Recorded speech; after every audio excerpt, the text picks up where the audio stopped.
So we are now recording the April 19th, 2019 Small Business Accounting Advisors. Hello, everyone. Hi. Hello. Happy Good Friday. Where's Sarah to say that? She's supposed to be here to go, Happy Friday. I don't know. Sarah hasn't been with us for the past couple of weeks. Not you, Sarah. It's Good Friday. The other Sarah. Service. Happy Friday. There you go. Peanut Sarah. Happy Friday. Oh, the little version goes big. So we survived this week. Yes. Yes, we did. Yes, thank God. And none of us are on vacation yet.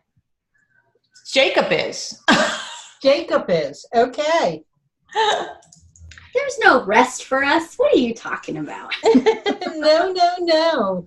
April 16th, floating holiday is the accountant's holiday. In the U.S., our Canadian friends still are at it until the 30th.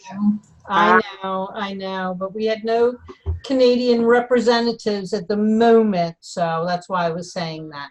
I'm celebrating my birthday on the 30th. That's what I know. There you go. 29 again. all over. All over. Again and again and again. Awesome. But it was a good feel-good week. You know, having the tax day hit Monday, and then it definitely, you could tell there was just kind of like a, 100%. And then you and Mariette, superstars, to start your desk time on Tuesday. Wednesday, I'm sorry. Yes, I tell you what, that was a lot of fun. Get your cue box in there. I love it. I want one. Chris. Thank you, Chris. That was Mariette and I joked about taking over desktop time, and I don't think Chris actually thought we meant it. So And you did. we took it over. We had a lot of fun with it. It was cool to be able to help get it set up and go live on Facebook for the first time, which was really, really neat as well. I'm hoping that we'll be able to help do that for other episodes for him also. And Mariette just, man, boy, am I lucky. She did just such an amazing, amazing job, and she made it super easy for me. And I mean, her energy is always so great, so it's just fun. You know, the back and forth. It was fun watching it also. And I want to tell you, I had two versions. I had the live Facebook on one computer and then the actual recording on another. And they showed differently also. Interesting. Yeah. Like the Chris's Zoom was the way I was used to seeing Zoom. Yeah. But the Facebook was the other view, like the speaker view, whoever was talking, and whoever that was who came up front. Mm-hmm. So it was two different views. Well, I'll have to watch it this weekend. What do you was really feel good. was better? What was that? Well, it's a personal preference for me. I like Zoom better because I like to see everything. Me too. I like Zoom. I know everybody. I know, and I can tell just, they don't even have to be speaking, and I know what they're thinking. I do agree. I like that also. I like it to be where everybody can be seen. Because sometimes it is about expressions, right? Sometimes people speak louder by not saying anything. Absolutely. Well, it was a great show, fun, jam-packed with lots of good stuff. I introduced one of my old-time friends to my cloud environment, and that was the first video that they watched. So that was awesome. It was really exciting to be able to do a demo of VendorSync. That demo was the demo I wanted to do back in October of last year, September of last year. And our goal had been to try to be able to do that before tax time so people would be able to use it during tax time. But I am excited that we're now on the other side of that, and we can start the process of reaching out and just connecting one at a time, helping people and trying to educate them about the app and see what we can do to help people make some more money and have some fun. Absolutely. I think your app is the kind of thing that you don't know until you know how great it is. Thank you very much for that. it's really weird having created something like this. I guess maybe after you've done an app or two, you get used to it. But I got to tell you, there's something neat about finally getting to see it on other people's computers. I just really dig it. Awesome. Awesome. Well, you did a great job. Absolutely great. Yay. Well, speaking of Zoom, Dennis isn't here. We need him. He was the one that brought this up. Zoom Actually, and I'm Bill.com are going public. I am still here. So what do you think about that, Dennis? I just wonder when it goes public if it's going to be what their customer service is going to be like. Well, I hope they keep their customer service the But I same. mean, a lot of times when you get big corporations taking over things, they tend to start cutting, and so I don't know if they'll be as responsive to the clients. My concern is when they go public, the price goes up. Yeah, too.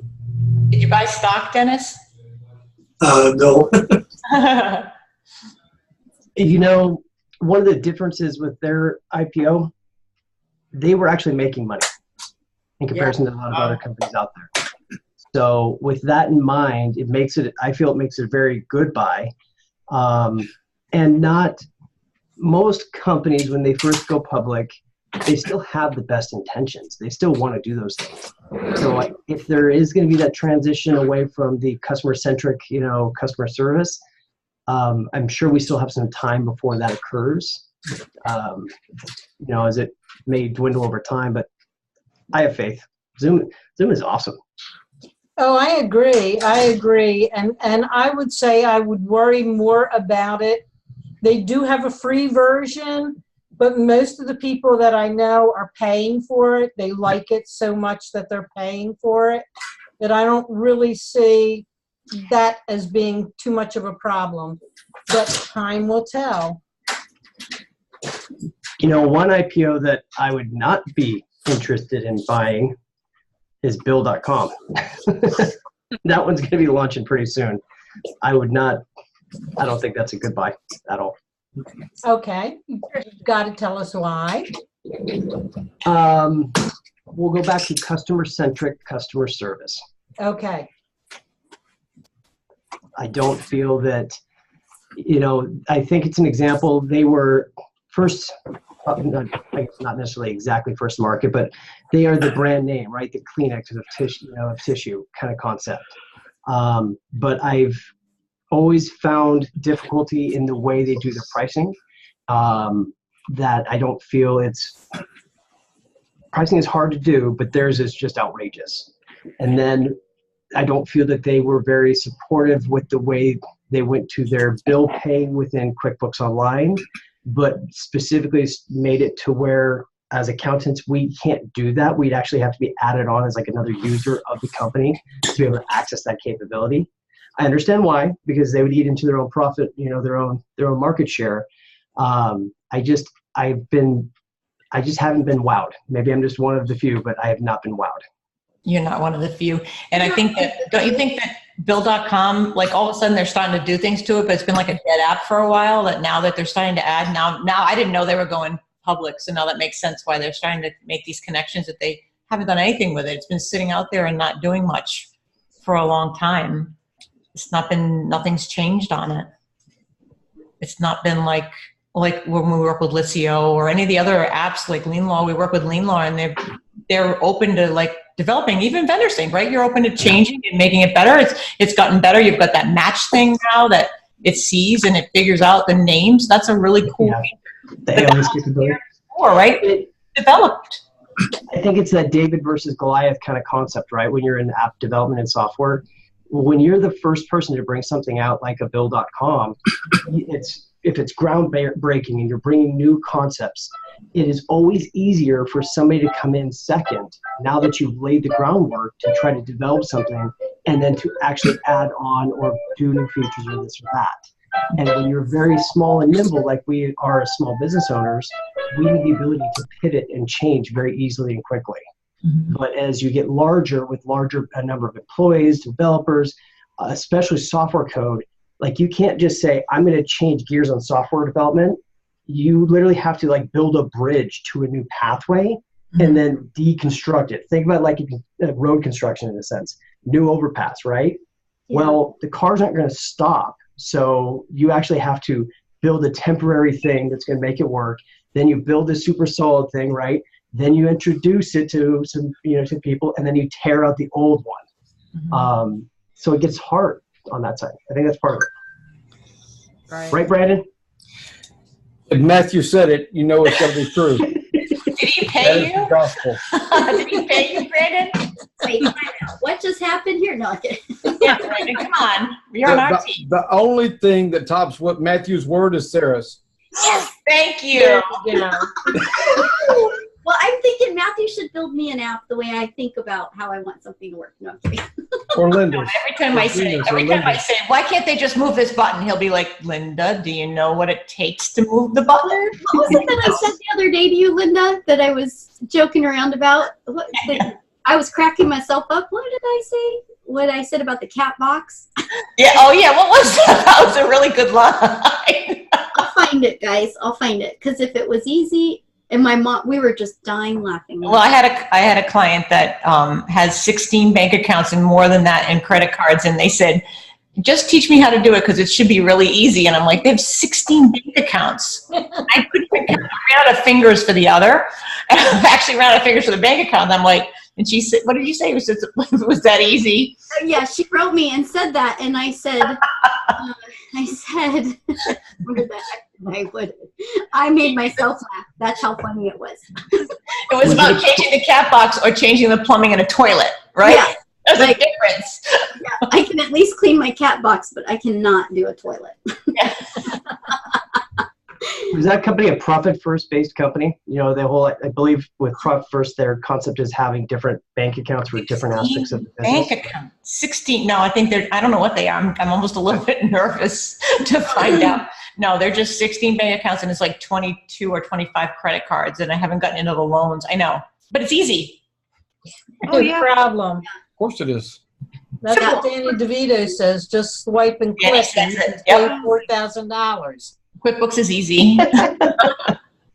Well, like I had a diesel mechanic that wanted to have their hands in every little thing. And they're like, well, it's my business. I should know what's going on. So I walked him over to the parking lot and I pointed at my car and I said, okay, I own a car. Does that mean I should overhaul the engine? Exactly. And then he clicked. I found my thing. Finally clicked. And now I do everything and he just brings me. Awesome, Shannon. That's awesome. That's what I was saying. I was like, same to that point. If it was that easy, then why doesn't she just hire, why does she need to hire folks like us? Clean my cat box is easy. The thing, it's the same idea. I'm like, yeah, I kind of like throw it back a little bit, like, oh, if it was that easy.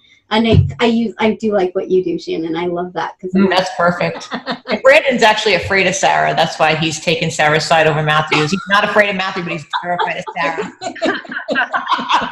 And actually, I do need Brandon. What? I do need you next week. I need you too, Sarah. Linda, you were trying to say something? I usually use my customer's business as an example. Yeah. I usually say, okay, if you wanted to set me up doing what you do, okay, how many meetings do you think it would take? How long? And like I point out that with me, I figure it's going to take 10 to 20 1-hour meetings. Now I teach them how to do it. I set it up and I teach them how to do it. I don't do bookkeeping like you, Shannon. So I say, how many hours over, and I do 1-hour appointments 2 or 3 times a week for as long as it takes. And it's usually going to take between 10 and 20 appointments. And I said, if you were going to teach me your system, how long do you think it would take? And they start sitting there thinking about it and they're going, and I said, obviously I would never get the expertise that you have in your system, but to the point where I could continue on doing it without your help every day. And they went, oh, that would take a while. Mm-hmm. So yeah, now there's nothing real hard about your business, is there? no, but it takes a long time to catch on to it. And I said, yes, you've got the whole idea there. Yep. Too. And it's like the car. The car's a great one too. Yep. It's the comment, I think, that it's always kind of like, well, it's easy, so here you go. Why are we here if it's easy? That's exactly right. So I want to go back to Dennis and our funny video. Are we ready, Dennis? Up, we're muted, Dennis. Muted. Yes, I'm ready. That's my son playing the background piano. So And we have music background. okay, so.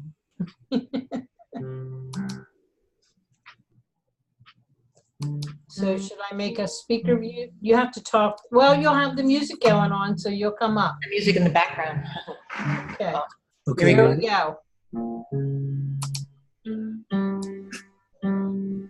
What is this thing? I am not a robot.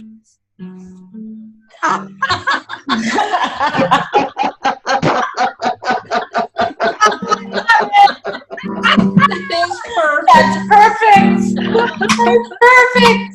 It's perfect because I failed that test one time. I think everybody. I fail it too. How many red lights? I don't know. What's the storefronts? I don't know. Is that a storefront or is it a house? Oh my goodness. And what if they have the little bit of a corner in one? I know. It's always that little piece. Yeah. That's so cool. That is so So funny. cool. And look at his face. He looks like he's laughing. Yes. I love that. That's cute. I love that. Oh, you should share that link. Share the link. Actually, it's on my, it's on my, Links now. I We copied need it. that It's on on my QE Twitter. Community Live. Let's see. Okay, so unshare now. Oh, stop here. Okay. Tina, I like your profile. What did you do with your new border? Actually, it's my old border program, but I did a Zoom background, and this is how it came out. Oh. Pixelated. This one did not. So I'm like, oh, cool. We'll go with it. Yeah. Something new It is and cool. different. Matthew, there's something that happens to Gina and I when we meet every month. She sounds like Mickey Mouse every single Oh, she time. was Oh, like this has Mickey been Mouse when I happening walked like in. way more often now. Yeah. Is Why there would a that human balloon involved? What? I was thinking of you like, maybe you can help us figure this out. I thought she did it on purpose when I logged in first, and she's like, beep, beep, beep, beep. I'm like, are you doing that on purpose? So what happens is I just We're jump blaming off Matthew, and right? jump back on. If I'm in a Zoom and I'm sounding like that, just stay right where you're at. I'll leave and come back on and things will be fine. Have you tried like just switching your microphone off and then back on, and did that fix it? Yeah, that didn't work for me. I can try that. I think I've tried it in the past and it did not. It was easier just for me to jump off the meeting and jump back on. And is your microphone part of your webcam? Yes. You think Interesting. that? And I don't want to change my It would just be interesting to know if like you plugged in a different microphone, if you had that ability to see if it stopped doing it as much. I've had the exact same thing happen, and it could literally be something to do with the webcam. And you mean I should plug in my microphone? That is the best microphone ever. I love it so much. That is awesome. The mini microphone. So cool. I love that. My puppy. That's right. It's like your puppy. Where did you get that? He's so cute. Where did you get that, Gina? Oh my gosh, I don't know. Probably Staples. I'm going to say probably Staples. Okay. Every time I go to Staples, I have to go back to the discount area. And Oh, if something is there, cheap and fun, I will pick it up. I see. Other people call me geeks for being like that. I can't help it. I like the Staples store and I like the discount. Yeah. If you run into some of the other bookkeepers that are cheap, you should kick them out of that area and tell them they need to get into the regular price section. Well, this has been my latest toy. that I bought a little while ago. It's a portable Oh, laptop that's so cool. monitor. So, and I bought one for my mom and for myself. Mine is different than hers. What I like about hers is she actually has the stand built in, and it's really, and it has a case. For a Mac, right? Light. Is it for a Mac, Sarah? This one, it's for this. Yeah, I know what you're doing there. Good, because he's not paying any attention. That's good. Yeah, I see what you're doing there. So yeah, it's got a C That's plug cool. there, but yeah, it's been great. You can stand it up, and it's easy, light to travel with, like super. Nice. Yeah. Exactly what I need. Oh yeah. Well, I'll send you. You might like the one, Linda, that my mom. I kind of want to get. Yeah, I like the one your mom had. I saw that one. It's really nice, and it's actually $30 cheaper or $40 cheaper than this one, and I was like, dang it! It's got more functionality. I feel like with the ports. So I'll look that one up and send it to you. Awesome. Yeah. When you get a chance, just put it on the group too. Yeah. Oh yeah. Okay. I'll go do that. Okay. So what else are we going to talk about? I have a question. Go ahead, Dennis. This is for the QuickBooks reports experts. Is it possible to get an inventory agent analysis that's similar to accounts receivable analysis? So you could take your inventory that's on your balance sheet and stratify it into when it was first purchased and put it in different buckets so that you could see which inventory is going stale. Are you talking desktop or online? Both. Okay, because online, which inventory process is online? Is it first in, first out? Because yeah, FIFO. if you don't have that, you would be done right away. Yeah. I was thinking you could maybe use purchase date and then the number of days from the purchase date and set up different buckets for them. Because I think it'd be really helpful to know if you need to be writing stuff off. I've asked other people and I don't know if it can be done or not. It's been so long since I've messed with inventory. In the enterprise, you can, I try not to. I think. You know what, Dennis? You actually might have really good success with your dear friend Seth David there, your nerd. Yeah. We should ask him that. Gina, when you play this back, so for recording, you need to go back and bookmark. As soon as Dennis asked that question, everybody's face went. Yeah. You don't do inventory. Talking about expressions on everybody's face, Because I've never seen it as a standard report. I'm thinking that, good grief, it'd be really useful for an inventory-based company to say, okay, by the end of the year, we need to start looking at taking these write-offs. Right. Now, I've seen the report that shows, do you need to order stuff, but not specifically what you're talking about. When you first said it, I thought, you don't pay inventory. How's it going to be accounts receivable? I just want to see how long it's been on the balance sheet, and maybe you could stratify it by type or. You're asking hard questions at 3 item. o'clock on a Friday. You're asking hard questions at 3 o'clock. I know, right? So if you could theoretically run some ports into Excel, of course, and then from that you could actually create probably a pivot table or pivot graph that you could do something of that nature, because you would be able to do it like you're saying off the purchase dates, showing what inventory items you bought when, and then you'd have to have a comparable data set showing what was sold when, and then try to, I don't know how you cross-index, but you get the point of like first in, first out, like creating a spend of it, if you will. So through a super custom Excel sheet, I could see it getting done. But not through the software itself. Okay, there's your answer, no. In desktop, I think you can do it in the software. Okay. Would that be like a POS report? Like if you had POS for inventory, something like that? POS would keep track of it for sure. Yeah. But I think you can do it in desktop just by doing, I think you do a quick report and then start filtering it by. Well, I could see Excel if you could create some macros after you got your data set, Yeah. Inventory valuation, if you could break it out by month or something, would be interesting.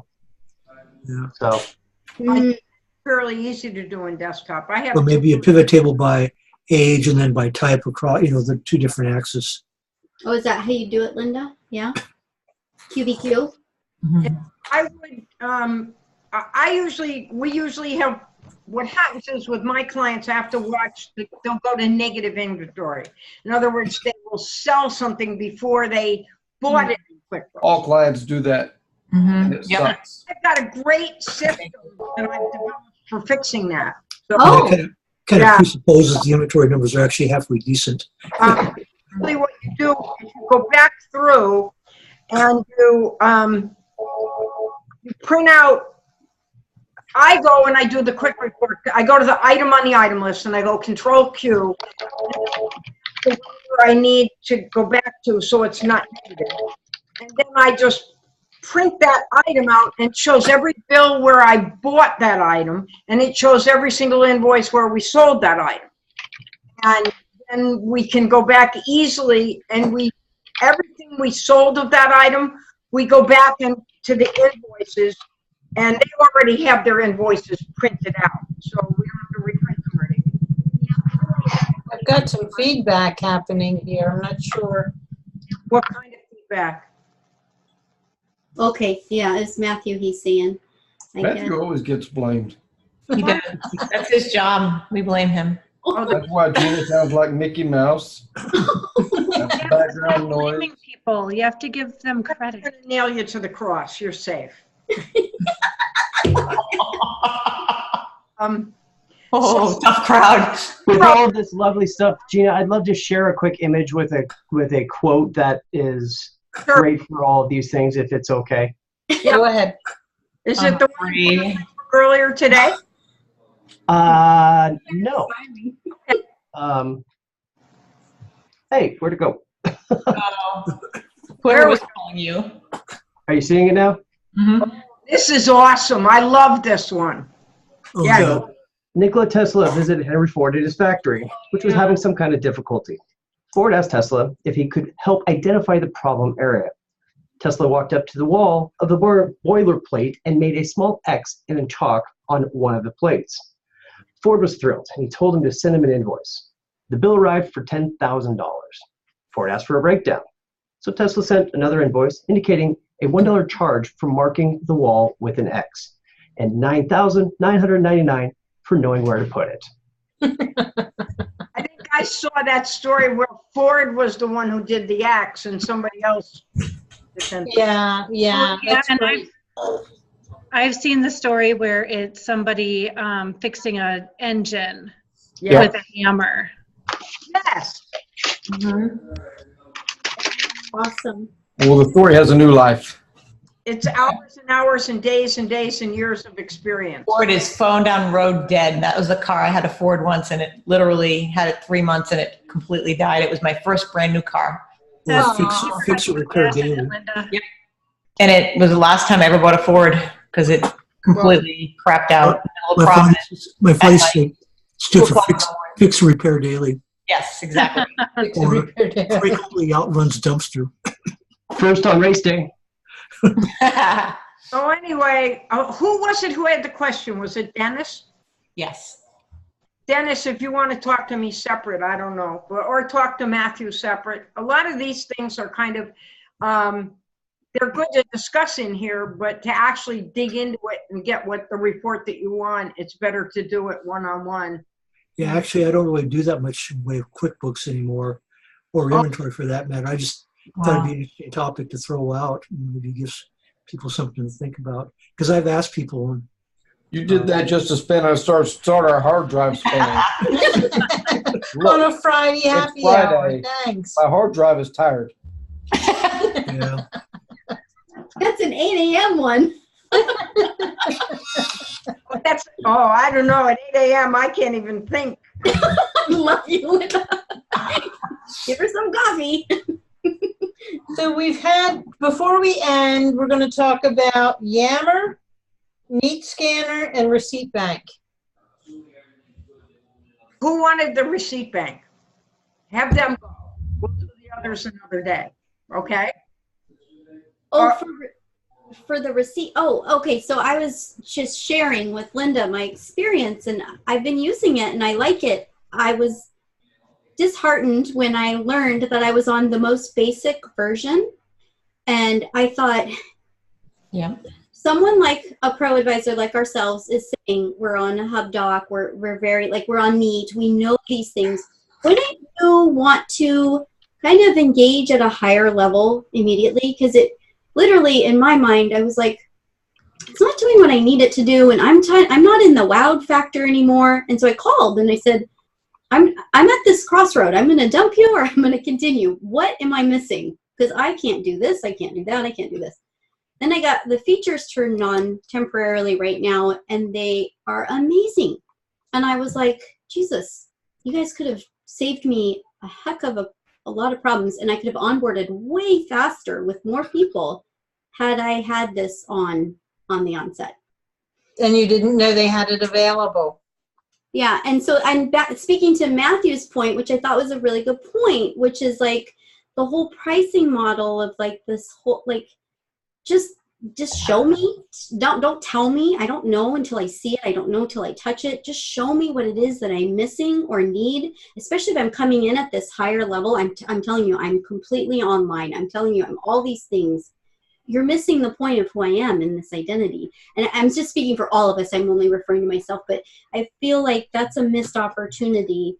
And it gave me a moment to be like, oh yeah, this is kind of why I don't try to rush things with clients myself when I'm talking to them, because I don't know what they don't know, and I'm not going to treat you like intuitively you know what your business is doing, right? Like, so it's the same thing. And so I was really disheartened, but then I'm like super excited, but part of me is like, I'm really mad.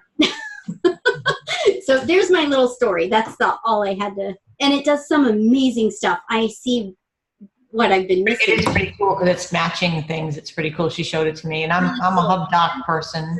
Normally, yeah. I'm like, this is pretty cool. So, right. So you don't know what you don't know until you know what you don't know. Didn't know. Or doesn't. Yeah. That's confusing too. That's as bad as Dennis's question. Oh my God. Well, that's what happened with me at Neat. We're going to go back and start again from scratch. Oh. I've heard good things about Neat too. I'm surprised, but. With a sales rep, okay? Yeah. And so he started to show me things, okay? And we thought we were setting it up. And then it wouldn't sync. I had it on my phone and I had it on connected to QuickBooks on my computer, but it wouldn't sync from the phone to the computer. And it turns out probably the order he went in was wrong because he's a sales rep. And although he knows how Neat works on the surface, he doesn't understand all the different steps going on underneath, okay? And so he didn't know that maybe the order things were done in was very important. Yeah. So now I uninstalled it from my QuickBooks desktop file. I'm now downloading and installing the Neat Sync Manager on each hard drive, and we're going to start again next week. But I mean, I spent over 3 hours with them, and I said, wow. For a clients don't have 3 hours to do this. No one has 3 hours to play with that. No. Yeah, and QBox, people can install QBox in 10 minutes. Yep. Maximum. That's if they're having trouble, I probably shouldn't. We're going to see if we can come up with a system, but they didn't have a kind of like a workflow. Well, I'm finding that order is important in a whole lot of areas when you're talking about syncing things and having things work together, particularly if you're going to be syncing more than one app with each other. This seems the picture-perfect family, but look closer. And what are we hearing here? Brandon, who the heck is that? This is twin number one sitting over here beside me. Our headphones came out of the computer. Twin number two. Oh, I'm sorry. It's twin number two. I got corrected. Oh, you got it wrong. I mean, kind of like Jacob and Esau, number one and number two. Are you twin number one or twin number two? They fight probably as much as they did. Can't say that to my mom and her sister. Who's twin number one with your mom? Oh. No. I'm number one on both accounts, Linda, but thank you. So anyway, that's important. Yeah. Yeah, no, yeah, that's an interesting story, Linda. I'm sorry you spent 3 hours. A long time. I know. Guys, both use Unbillable or billable? Oh, it was just, as a Billable. matter of fact, it turns out it's everything I've already entered into my desktop. Oh, man, that's I awful. usually enter things into my desktop within a day or two. Every night I just drop all my receipts here on my desk and I enter. Wow. You know, I bet that customer service person used to work for Intuit. Good marketing department. They do great. No, payroll. No payroll. Payroll. No. You know, Okay, we're going to stop. No, Stop before things I have get nothing to say about online payroll. Sarah, don't start crying. Oh, I did. Brandon saw me cry. We're on it. We're on it. We're going to fix it. We're going to make it better. All right, everybody. We will see you same time, same place next week. Bye. Bye. Friday.